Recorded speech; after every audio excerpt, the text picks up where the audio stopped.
charge HST, so keep that money aside. You have to charge it and then pay it. So don't spend CRA's money. So this one, a question, like, you want to be asking yourselves, if your business is such that clients are leaving, maybe they're not staying, like if your clients stay an average months or weeks, you need to change something, right? Because that means you're not providing a great service, or you're not providing a service that people want. So there's a study or a survey done by the Personal Trainer Development Center, and in the PDF of my notes, there's a link to it if you want to see it. They found that there are 6 main reasons why people leave their personal trainer. Boredom is the first one, right? So I think back to what I said, like that's why we change. That's why we change it up, right? I don't want my clients to be bored. I want them to want to be there. I want them to be like, oh, what's on my program this week? Life is busy.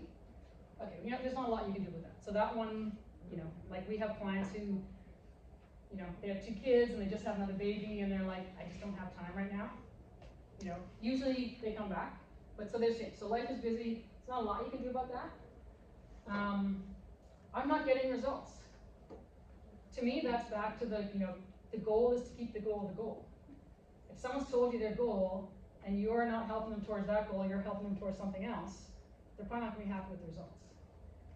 If there's someone who only wants to come once a week and they want to get buff, they want a 6-pack, they want to do a bodybuilding competition, well, at this point, part of your job is to make them understand that their goal is unrealistic relative to what they're going to put in. Right? Ideally, you don't judge them on that. You say, hey, listen, like, I know this is your goal, but you're only coming once a week, so that's not possible.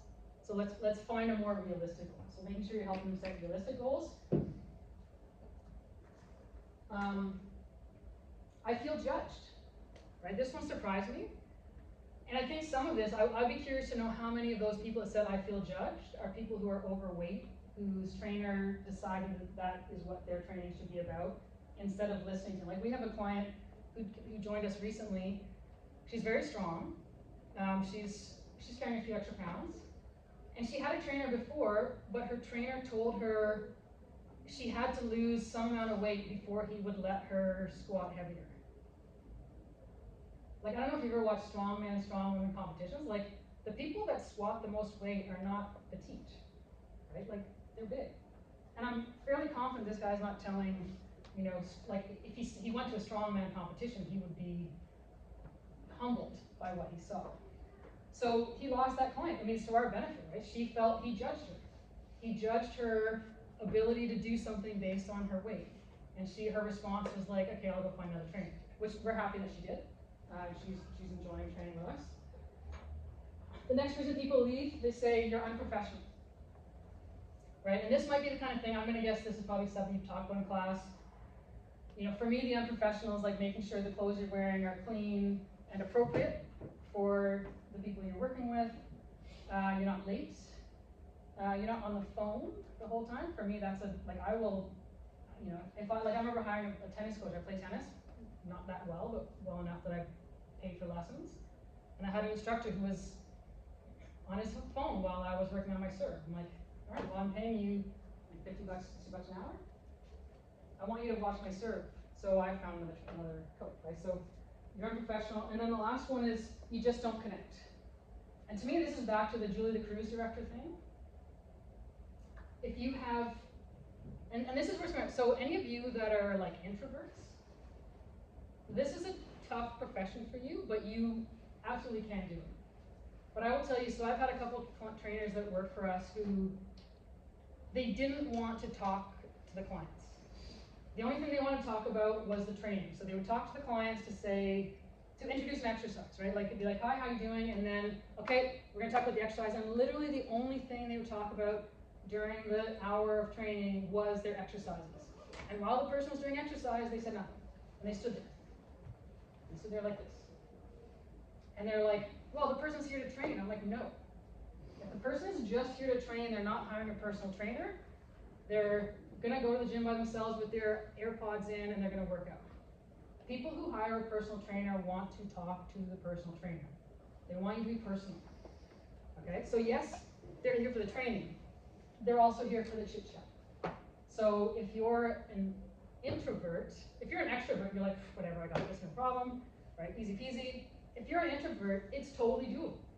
100% is doable, but you have to work harder at this, and you have to recognize, because your instinct is going to be, I'm just going to like blend into the wall here and say nothing until they finish their squat, and then I'm going to talk to them about their bench press, but we're not going to talk about anything. Like, no, you have to ask them, and this is where even you're going to have to ask people who are like your mom's age or your grandparents' age, or they're people that you have nothing in common with, or you don't think you have anything in common with.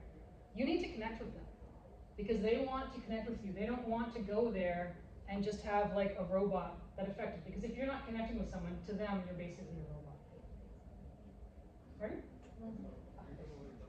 So yeah, so those are sort of 6 things, right? Boredom, life is busy, I'm not getting results, I feel judged, you're unprofessional, and you don't connect. What about being too extrovert? Yeah, I mean that is a thing. Like if you're, so here's the thing I would say on the connecting thing. You're not going to connect with everybody. Nobody will.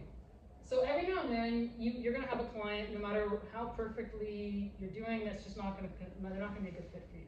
That is totally okay. That's just normal, right? Like you're not friends with every single person you meet, right?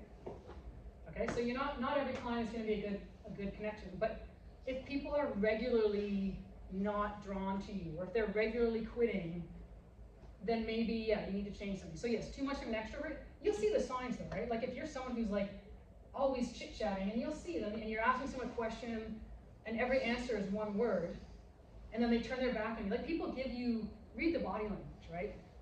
So both sides, like if someone's like, you can see it, you can basically see their eyes saying, would you just zip it? I don't want to hear from you anymore. When you see those signs, listen to those signs. Even though they're not going to say it, they're going to say it with their eyes, right? If you're not good at reading those signs, and you suspect that you're over the top, then just try jotting it down, right? And then on the flip side, if you're saying nothing and the person's looking at you like, right, like, talk to them. They will give you signs. So does that answer your question? Yeah, because you're right, I'm not trying to say it's the best to be extrovert or introvert. Like some of the best trainers are introverts. I'm just saying though, in that one aspect of this job, this is a harder job for introverts. But that said, a lot of your clients will be introverts. And so when they connect with you and they realize that you're also an introvert, like your buddies, like now you've got a lifelong client, whereas the extrovert might be a little bit, like they might be looking at the extrovert being like, I'll tolerate you, but, so yeah, so there's different people for everyone, so there's not one way that's better.